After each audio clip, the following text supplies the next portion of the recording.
मेरी सौतेली बहन खूबसूरत थी। हमारे बीच ऐसा क्या हुआ कि मेरी सौतेली बहन ही मेरी पत्नी बन गई। वजह जानकर आपके भी होश उड़ जाएंगे। मेरा नाम आशीष है। मैं लंदन में नौकरी करता हूँ।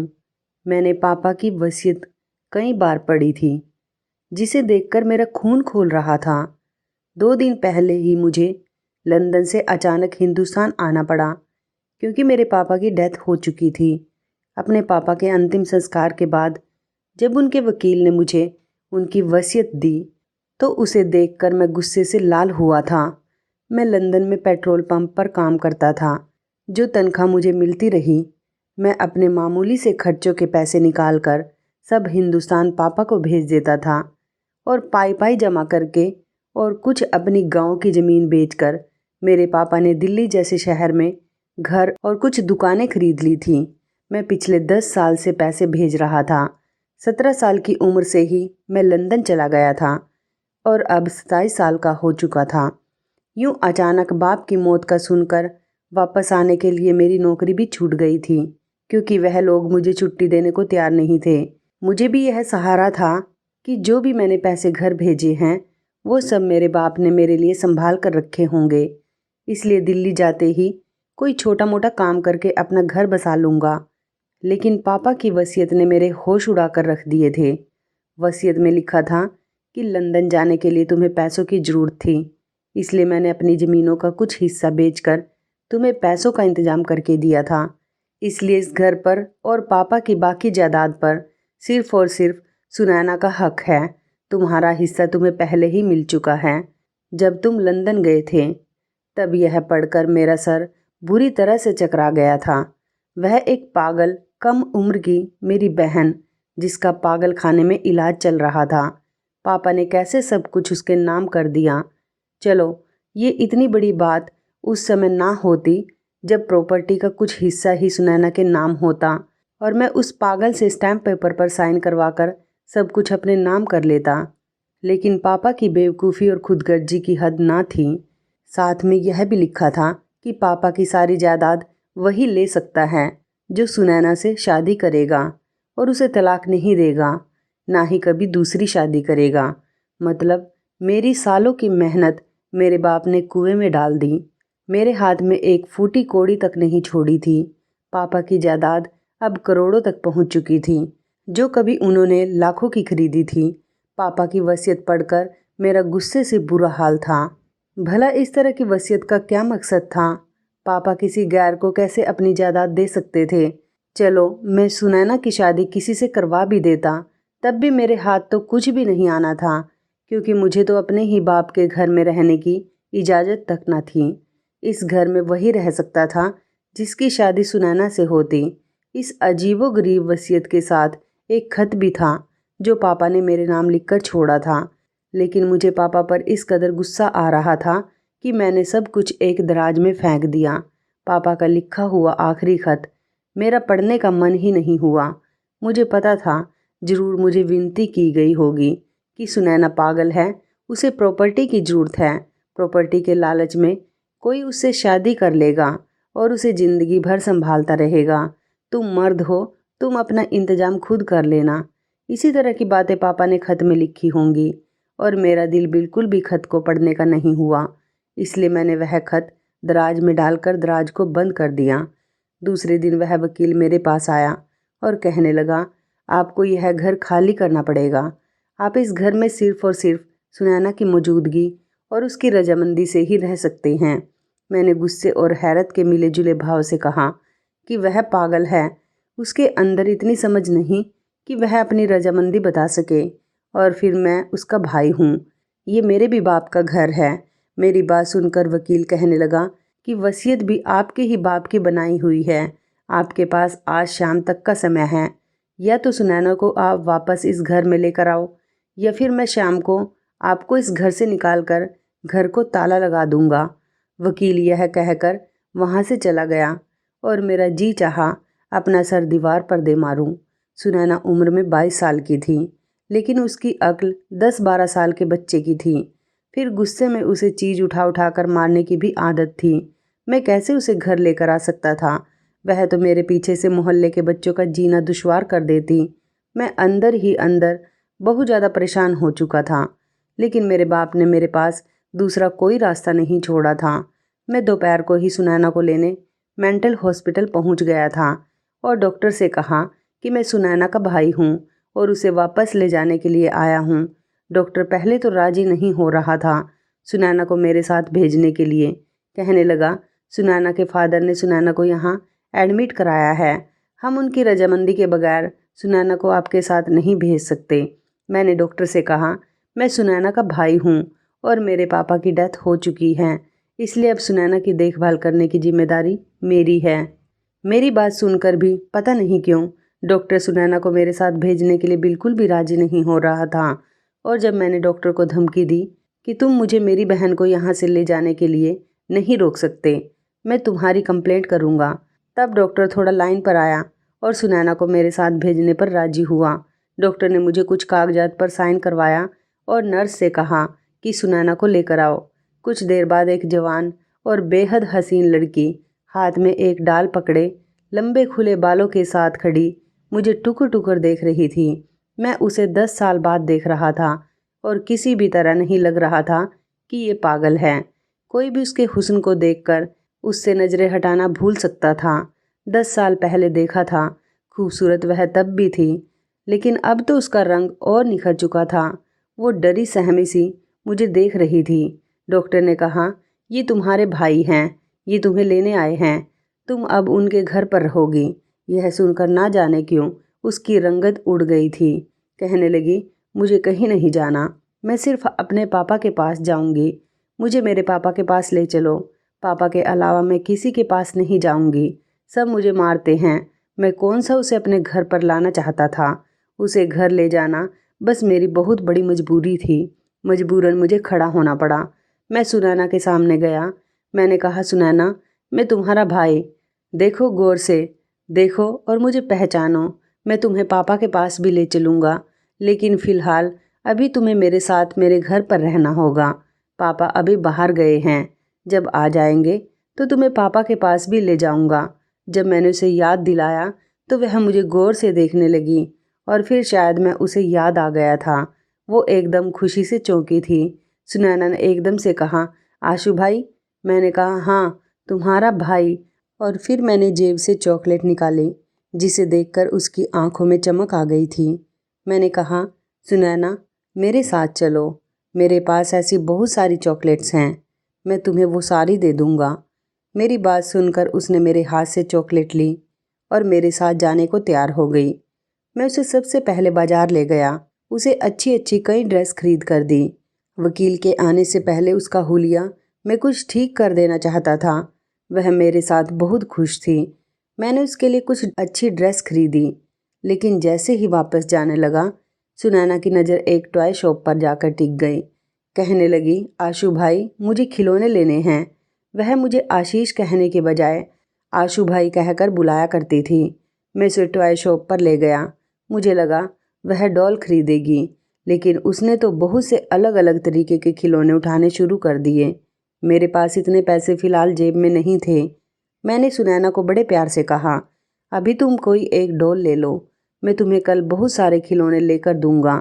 लेकिन वह जिद करने लगी और फिर मुझे सुनैना पर गुस्सा सा आने लगा। मैंने उसे सारे खिलौने छीनकर वापस रखा। उसका हाथ पकड़कर उसे ज़बरदस्ती गाड़ी में बैठाकर घर ले आया। वह किसी बच्चे की तरह जिद कर रही थी और ज़ोर ज़ोर से रो रही थी। मैं 1 घंटे में ही उस पागल लड़की की हरकतें देखकर परेशान हो चुका था। मुझे अपने मरे हुए बाप पर भी गुस्सा आने लगा था। न जाने मुझे किस मुसीबत में डालकर चला गया था कि मैं उसकी दूसरी पत्नी की पागल बेटी को संभालता रहूं, मजबूरन उसे बर्दाश्त करूं। सुनैना मेरी सौतेली माँ के पहले पति से थी। मैं 10 साल का था जब मेरी माँ इस दुनिया से चली गई थी। मेरे पापा ने दूसरी शादी की। मेरी सौतेली माँ जब दुल्हन बनकर इस घर में आई तो वह 3 साल की बच्ची को भी वह साथ लाई थी, जो देखने में कोई जापानी गुड़िया जैसी लगती थी, लेकिन थी जरा बावली सी।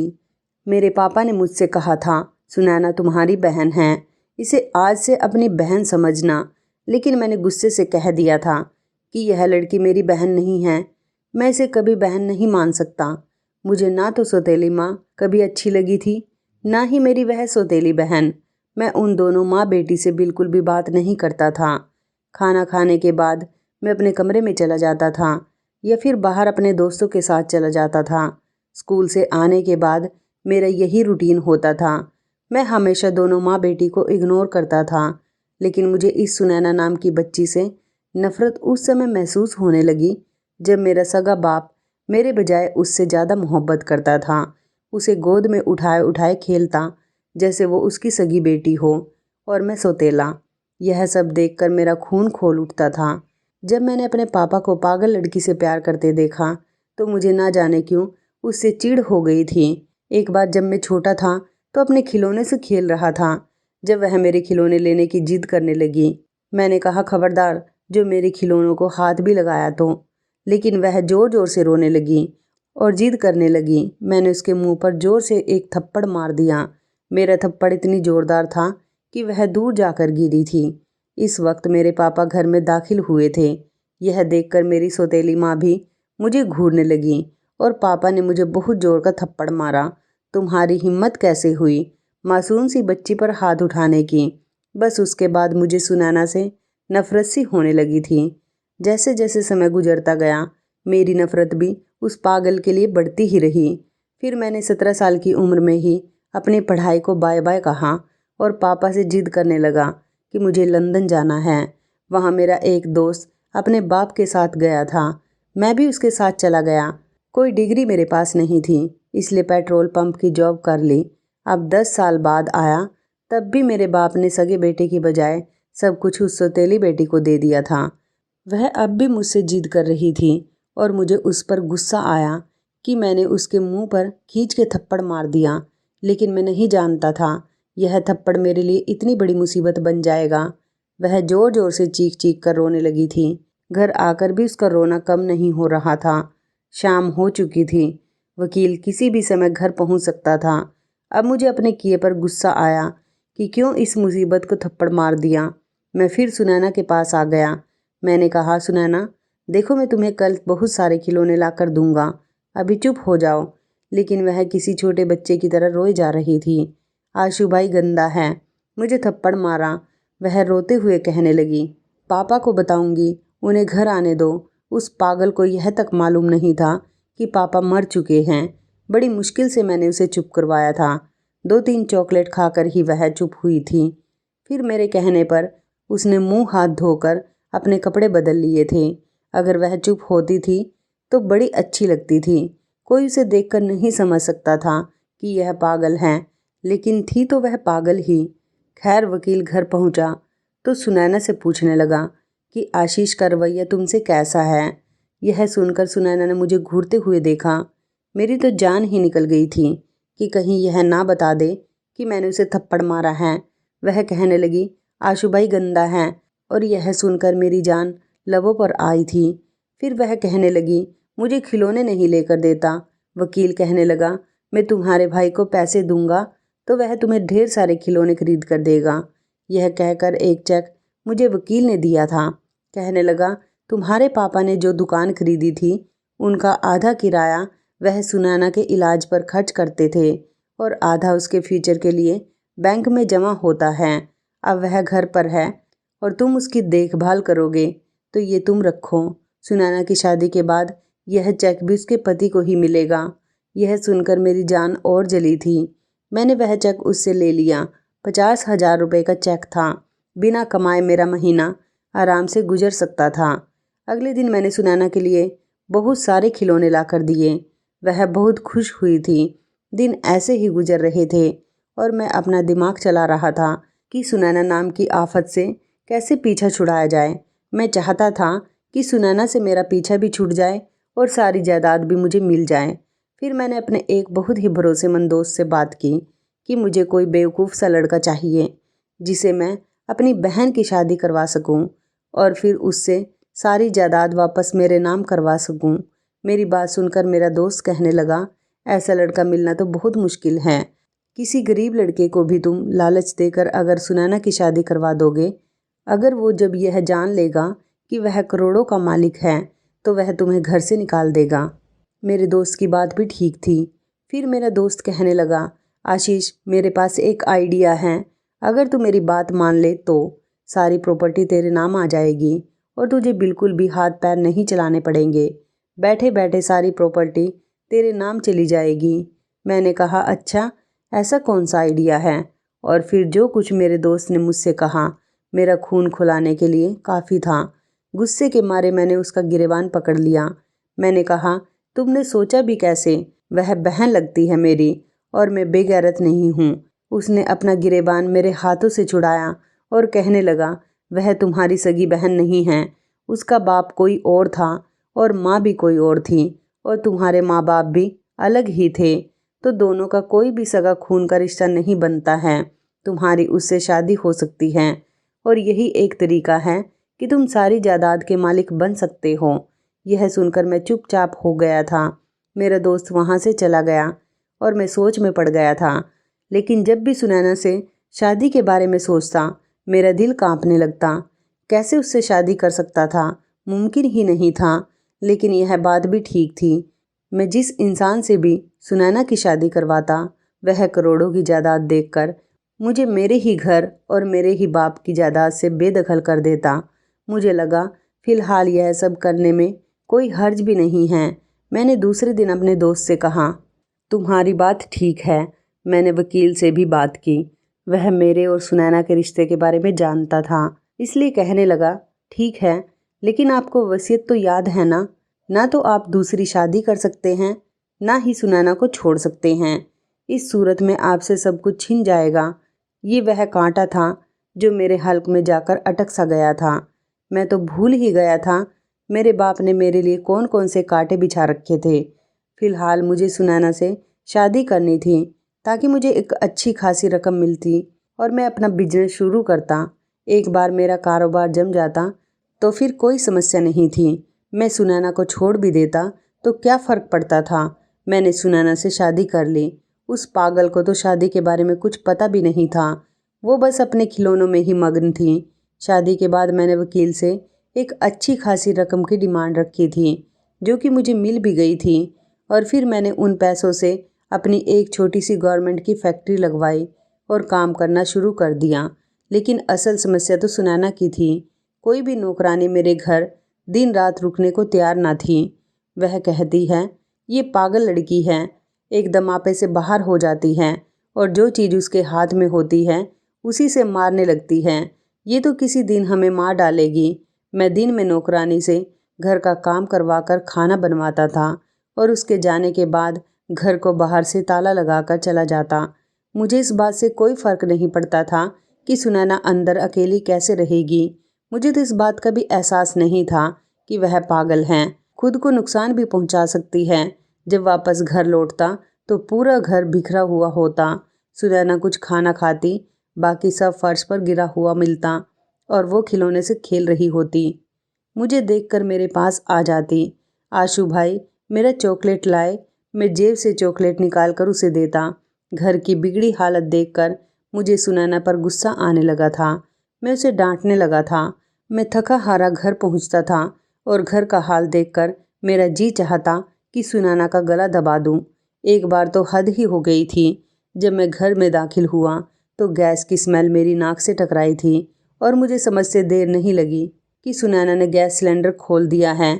मैंने जल्दी जल्दी घर के सारे खिड़की दरवाजे खोल दिए थे और सुनैना को किचन से खींचकर बाहर सोफे पर बैठाया और एक जोरदार थप्पड़ उसकी गाल पर रखा था। थप्पड़ इतना जोरदार था कि मेरी उंगली में पहनी अंगूठी उसके गाल पर लगी थी और उसकी गाल से खून बहने लगा था। कुछ पल के लिए तो वह कुछ बोल ही नहीं पाई थी और फिर थोड़ी देर बाद उसने रोना शुरू कर दिया था। काफ़ी देर के बाद घर से गैस की स्मेल आना बंद हुई थी। फिर भी मैंने उसे सोफे से उठने नहीं दिया था और उसे बार बार मैं सवाल कर रहा था, फिर तुमने सिलेंडर खोला क्यों? वह रोते हुए बताने लगी, मुझे भूख लगी थी और सारा खाना गिर गया था। मैं खुद से खाना बनाने किचन में गई थी लेकिन मुझे गैस चलाना नहीं आ रहा था। उस दिन मुझे एहसास हुआ कि सुनैना को घर पर अकेला छोड़ना कितना खतरनाक हो सकता है, लेकिन मैं कर भी क्या सकता था। उस दिन के बाद मैंने एक काम करना शुरू कर दिया। कि बीच बीच में मैं घर का एक दो चक्कर लगा लेता, लेकिन सुनैना को बंद करके जाना मेरी मजबूरी थी। एक रात मैं गहरी नींद सो रहा था जब बादलों की जोरदार आवाज़ पर मेरी आंख खुली थी। बाहर बारिश के शोर से मुझे एहसास हुआ बाहर बहुत तेज बारिश हो रही है। इस समय मेरे कमरे का दरवाज़ा यूं खटका जैसे भूचाल आ गया हो। मैंने जल्दी से उठकर दरवाज़ा खोला। सुनैना बाहर सामने बदहवास से खड़ी थी। चेहरे की रंगत उड़ी हुई थी, बहुत ज़्यादा डरी हुई लग रही थी। मुझे देखते ही मेरे गले लग गई। मैं तो एकदम जम सा गया था। अब जबकि सुनैना के साथ मेरा रिश्ता बदल गया था, तो सुनैना की हरकत पर मेरी दिल की धड़कनें अजीब तरह से धड़क उठी थी। मैंने एक झटके से सुनैना को खुद से दूर करना चाहा। मैंने गुस्से से सुनैना से कहा, सुनैना ये क्या हरकत थी? सुनैना कहने लगी, आशु भाई मुझे डर लग रहा है। मैंने कहा, पीछे तो हटो और मुझे भाई मत कहा करो, सिर्फ आशु कहकर बुलाया करो।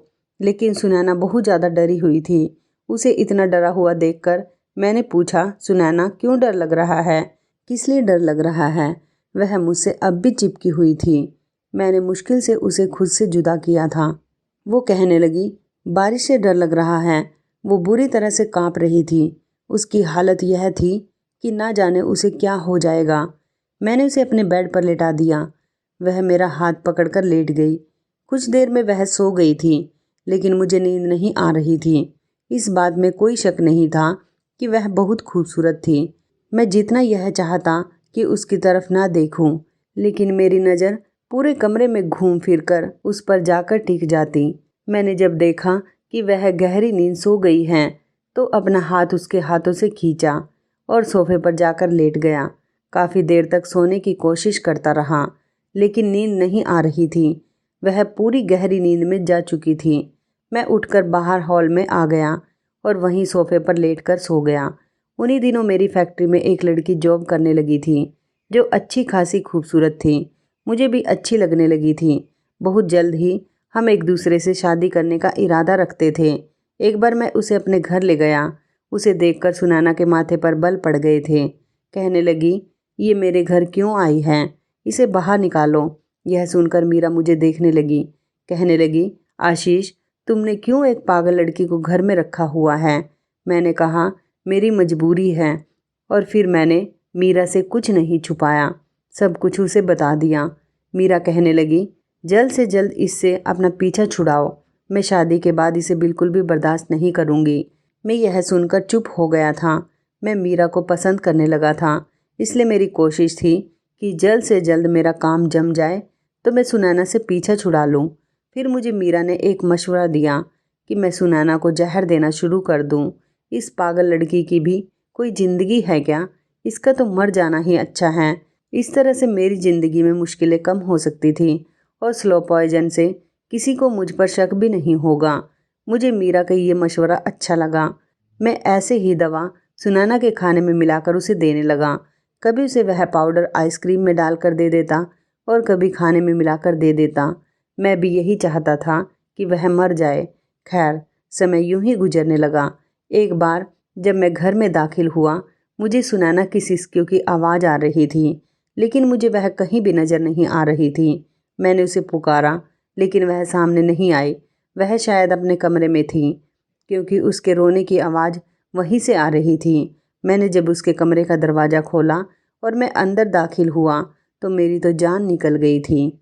वह एक कोने में डरी सहमी जिस हाल में बैठी थी, मुझे उसे देखकर शर्म आई थी। उसके कपड़े बुरी तरह से फटे हुए थे। उसके कमरे का सामान बिखरा हुआ था। उसके बाल भी बिखरे हुए थे। उसके हुलिये को और उसकी हालत को देखकर मुझे यह समझने में ज़्यादा देर नहीं लगी थी कि कोई उसकी इज्जत को तार तार कर गया था। वह मुझे देखकर डर रही थी। कहने लगी, जाओ यहाँ से, मुझे मत मारो, मैं पापा को बताऊंगी, तुमने मुझे बहुत मारा है। यह कहकर वह रोने लगी। पहली बार मुझे उसकी यह हालत देखकर दुख हुआ था। ऐसा लगा जैसे किसी ने मेरे दिल को मुट्ठी में जकड़ लिया हो। पता नहीं क्यों उसकी हालत का जिम्मेदार मैं खुद को ठहराने लगा। मैंने उसके ऊपर बेड पर पड़ी चादर उठाकर डाल दी, फिर उसके पास आकर बैठ गया। मैंने कहा, मेरे पीछे से कोई आया था? सुनैना कौन आया था? बताओ मुझे, बस सुनैना मुझे बता दे। वह आदमी कौन था?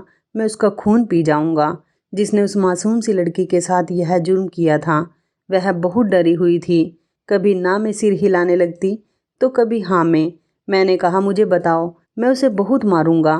फिर वह दोबारा रोने लगी, कहने लगी, मेरे पापा को बुला दो, मुझे पापा के पास जाना है। मैंने कहा, तुम बताओ कौन आया था, मैं पापा को ले आऊँगा। वह घर में अकेली होती थी। यह बात सारे मोहल्ले वाले जानते थे। यकीनन जो कोई भी था इसी मोहल्ले से था। सुनैना कहने लगी, वह जो दूध लेकर सुबह आता है वह आया था आशु भाई, उसने मुझे बहुत मारा था। ये देखो मेरे कपड़े। यह कहकर वह अपने फटी बाजू दिखाने लगी। उसका चेहरा, उसकी बाजू सब जख्मी थे। पहली बार मुझे उस पर तरस आया था। मैंने प्यार से उसके बालों को सहलाया, उसके जख्मों पर दवा लगाई, सुनैना को अपने गले से लगाया। शायद उसे इसी चीज़ की ज़रूरत थी, एक पनाह की, एक सुरक्षा का एहसास दिलाया। जिस तकलीफ़ से वह दो चार थी, मेरी जरा सी मोहब्बत और तवज्जो पर रोने लगी। कहने लगी, आशु भाई, जब पापा थे तो मुझे कोई कुछ नहीं कहता था। मम्मी के मरने के बाद भी मुझे रोना नहीं आया था क्योंकि पापा मेरे पास थे। लेकिन फिर पापा बीमार रहने लगे, इसलिए मुझे डॉक्टर के घर छोड़ गए। आशु भाई, डॉक्टर अच्छे नहीं होते। वह लोग भी मुझे मारते थे, जैसे उस दूध वाले ने मारा है। वह डॉक्टर मेरे दोनों हाथ पीछे को बांध देते थे, मेरे मुंह में बहुत सारी रुई घुसाते थे ताकि मैं चीख ना सकूं, और फिर वह मेरे गले लगे रो रही थी। और यह सुनकर मेरा दिल ऐसा था जैसे धड़कना भूल गया था। मैंने तो कभी ये सोचा ही नहीं था कि मेरे पापा की बीमारी में सुनैना को कौन संभालता होगा, क्योंकि मेरे लंदन जाने के बाद सुनैना की माँ को टीबी की बीमारी थी और हालत इतनी ख़राब हो गई थी और इसी में वह मर गई थी। फिर पापा ही सुनैना को संभालते थे और जब पापा की तबीयत ख़राब हुई तो सुनैना को मेंटल हॉस्पिटल में दाखिल करवा दिया था और वहाँ उसके साथ न जाने क्या क्या जुर्म होता रहा था। मुझे याद आने लगा कि डॉक्टर बिल्कुल भी राज़ी नहीं था कि मैं सुनैना को अपने साथ लेकर आऊँ, क्योंकि वह सुनैना के साथ जुर्म करता था। रात भर वो सोते हुए भी सिसकियाँ भरती रही, कभी नींद में डरने लगती तो कभी रोने लगती। यही कहती, मेरे पास मत आओ, मैं पापा को बता दूंगी, वो तुम्हें मारेंगे। पहली बार मुझे यह लगा कि जो मैं उस बेजुबान और मासूम लड़की के साथ कर रहा हूँ वह सब बहुत बड़ा जुर्म है। मैं अपनी ज़िंदगी की खातिर उसे जान से मारने की तरकीब सोच रहा था। मुझे अब अपने पापा की वसीयत समझ आई थी। उन्होंने क्यों मुझे इतना पाबंद किया था। अचानक ही मुझे पापा का लिखा हुआ वह खत याद आया। मैंने उठकर अलमारी का दराज खोला और वह खत निकाला जो उस वसीयत के साथ था। उसे खोलकर देखा तो मेरे पापा ने मुझे हाथ जोड़कर विनती की थी कि तुम सुनैना से शादी कर लेना, उसे सुरक्षा देना, क्योंकि मुझे तुमसे ज़्यादा किसी और पर भरोसा नहीं है कि वह सुनैना को पनाह दे सकता है। कोई सुनैना की प्रॉपर्टी की लालच में उससे शादी तो कर लेगा, लेकिन उसे वह मोहब्बत और प्यार तवज्जो नहीं दे सकेगा जो तुम दे सकोगे। सुनैना मेरी सगी बेटी तो नहीं है, लेकिन मैंने हमेशा उसे बेटी बनाकर पाला है। उसकी मरती हुई माँ से वादा किया था कि मैं सुनैना को कभी अकेला नहीं छोड़ूंगा। जब मैं बीमार था तो सुनैना की देखभाल की परेशानी होने लगी थी। मैं अकेला बीमार इंसान सुनैना की देखभाल नहीं कर सकता था। और फिर मैंने तुम्हें कई बार कॉल किया कि तुम वापस हिंदुस्तान आ जाओ, लेकिन तुम मेरी बात को हर बार इग्नोर कर देते थे कि तुम्हें छुट्टी नहीं मिल सकती। तुम्हारा इंतज़ार करते करते मैं मौत की दहलीज पर आकर खड़ा हो गया हूँ। सुनैना का इस भरी दुनिया में कोई नहीं है। मरने से पहले मैं जो वसीयत लिख रहा हूँ उसे सुनकर शायद तुम्हें दुख लगे, लेकिन मेरा खत पढ़कर तुम्हें मेरी वसीयत समझ में आ जाएगी।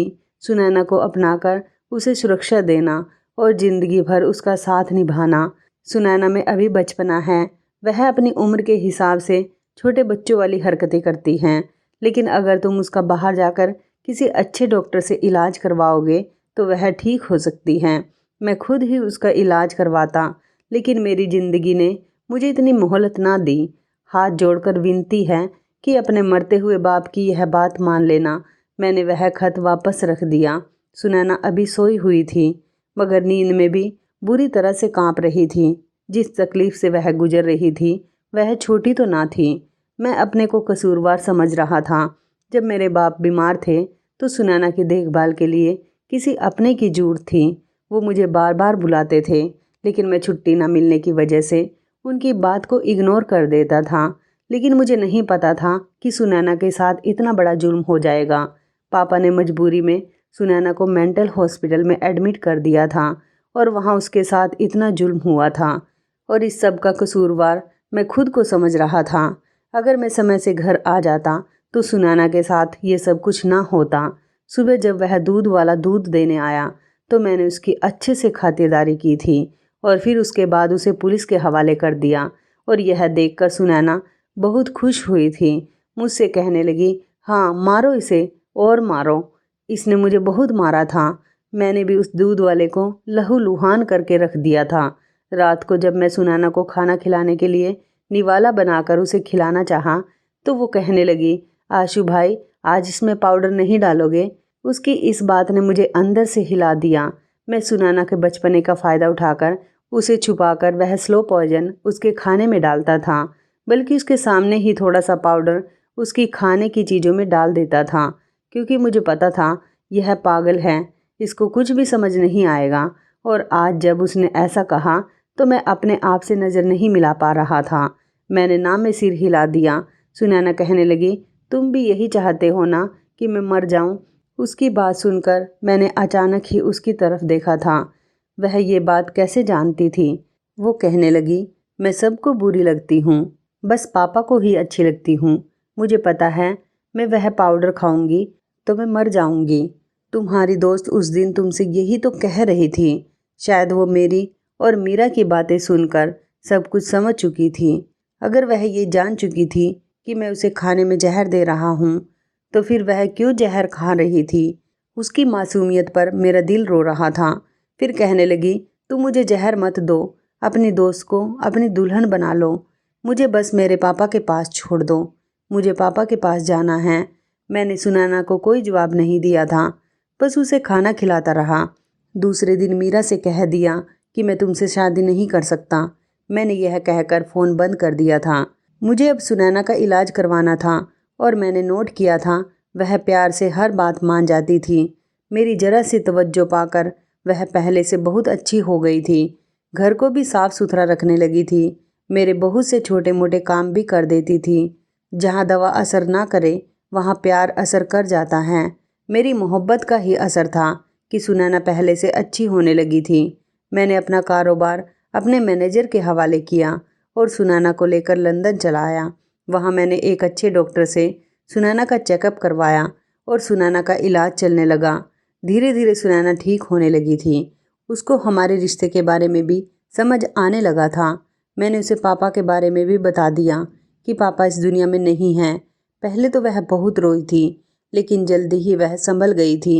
अब मुझे आशु भाई नहीं आशीष कहकर बुलाया करती थी, क्योंकि उसे हमारे रिश्ते की समझ आ गई थी। पूरे 6 महीने के बाद जब मैं लंदन से घर वापस आया उस समय तक सुनैना बिल्कुल ठीक हो चुकी थी। और इन 6 महीनों में मैं सुनैना का ध्यान रखते रखते उसकी मोहब्बत में पूरी तरह डूब चुका था। और सुनैना भी तो मेरे बिना एक पल भी कहीं नहीं रुकती थी, हमेशा मेरे साथ लगी रहती और मुझसे कहती, मुझे छोड़कर मत जाना आशीष, मैं मर जाऊंगी। मैंने भी सुनैना से वादा किया था कि मैं तुम्हें छोड़कर कहीं नहीं जाऊंगा। जब मैं और सुनैना अंदर कमरे में दाखिल हुए तो कमरे की डेकोरेशन देखकर सुनैना चौंक पड़ी थी और फिर अगले ही पल उसके चेहरे पर शर्म की लाली दौड़ गई थी। मैंने अपने दोस्त को अपने आने की खबर दे दी थी और मैंने उसे समझा दिया था कि उसे क्या करना है। हमारी शादी को 8 महीने होने वाले थे और अभी तक मैंने सुनैना को छुआ भी नहीं था। सुनैना पूरी तरह ठीक थी और अब मैं सुनैना के साथ अपनी शादीशुदा ज़िंदगी की शुरुआत करना चाहता था। आज की रात हमारी सुहाग रात थी। मेरी दोस्त ने सारी तैयारी कर रखी थी और जैसे ही हम कमरे में दाखिल हुए थे, गुलाबों की महकती खुशबू और सजे हुए कमरे ने सुनैना को चौंका दिया था। उसके चेहरे पर छाई शर्म की लाली और झुकी हुई पलकें मेरा दिल बेकाबू कर रही थी। मैंने सुनैना को बाजू से पकड़कर बेड पर बिठाया। मैंने सुनैना से कहा, सुनैना, आज की रात हमारी ज़िंदगी की नई शुरुआत है। इससे पहले जो कुछ भी मैंने तुम्हारे साथ किया, आशा करता हूँ तुम मुझे माफ़ कर दोगी। सुनैना ने कहा, मैं तो तुम्हें कब का माफ़ कर चुकी हूँ आशीष, और दिल से तुम्हें स्वीकार भी कर चुकी हूँ। मैंने मुंह दिखाई में सुनैना को सोने की चेन दी। जिस पर ए और एस बना हुआ था। ये मैंने स्पेशल सुनैना के लिए बनवाई थी और इस गिफ्ट को पाकर सुनैना की आंखों में खुशी के आंसू आ गए और खुशी के मारे मुझसे लिपट गई थी। मैंने भी अपनी बाहों के घेरे में कस के उसे भर लिया था। यह रात हमारी ज़िंदगी की यादगार रात थी। आगे हमारी ज़िंदगी बहुत ही खूबसूरत होने वाली थी। तो इस कहानी के बारे में आपकी क्या राय है, कमेंट करके ज़रूर बताइएगा। दोस्तों, आपको हमारी ये कहानी कैसी लगी, आप हमें कमेंट बॉक्स में ज़रूर बताएं। यदि आपके पास भी ऐसी कोई प्यारी सी कहानी है या फिर ऐसी कोई कहानी जिससे कुछ शिक्षा मिले, तो आप हमारे साथ उसको ज़रूर शेयर करें। दोस्तों, यदि आपको हमारी ये वीडियो अच्छी लगे तो आप हमारी इस वीडियो को लाइक शेयर ज़रूर करें और ऐसे ही दिल को छू लेने वाली प्रेरणादायक कहानियाँ सुनने के लिए हमारे चैनल को भी सब्सक्राइब करें। यदि आप हमें फेसबुक पर देख रहे हैं तो आप हमारे फेसबुक पेज को लाइक और फॉलो ज़रूर करें। तो दोस्तों, फिर मिलते हैं ऐसी ही ज़बरदस्त कहानी या टिप्स के साथ नई वीडियो में। तब तक के लिए धन्यवाद। आप सभी अपना ख्याल रखना। आपका दिन शुभ व मंगलमय हो।